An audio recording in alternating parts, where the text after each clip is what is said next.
గమనించిన ప్రియులరా, కొన్నిసార్లు క్రైస్తవ జీవితంలో మనం ముందు కొనసాగుతున్నప్పుడు, విశ్వాసంలో ఎదుగుతున్నప్పుడు, దేవుడు మెచ్చే పవిత్రమైన భక్తి చేస్తున్నప్పుడు కూడా చాలామంది శత్రువులు మన ముందు ఉండొచ్చు. ఇశ్రాయేలు ప్రజల జీవితాన్ని పరిశీలన చేస్తే అడుగడుగున ఏదో రకమైన శత్రు సమూహం వారి మీద దాడి చేస్తూనే ఉండేవారు.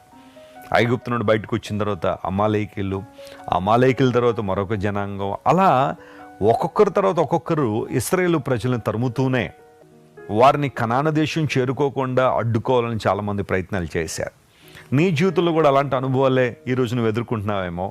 నీ లక్ష్యాన్ని, నీ ఆశయాన్ని, నీ గమ్యాన్ని చాలామంది శాసిస్తున్నారేమో. నువ్వు ఎలా వెళ్తావో చూస్తాం, నువ్వు ఎలా ఆ స్థానానికి చేరుకుంటావో చూస్తాం, నువ్వు ఎలా దేవుని చేతిలో వాడబడతావో చూస్తాం, నువ్వు ఎలా దేవుని సాక్షార్థంగా ఉంటావో చూస్తామని బహుశా కొంతమంది నీకు ఎదురు తిరిగి నీ గురించి అనేక తప్పులు మాట్లాడుతూ బహుశా నేను సవాల్ చేస్తున్నారేమో.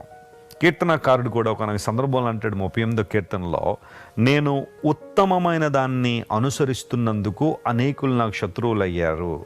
నేను వారికి మేలు చేసినప్పటికీ కూడా వారు నాకు తిరిగి కీడు చేయడానికి ఇష్టపడుతున్నారని కీర్తనకారుడు వాపోయాడు. ఏం చేయలేదట ఆయన, ఉత్తమమైన దాన్ని అనుసరిస్తున్నందుకే శత్రువులు అయ్యారట.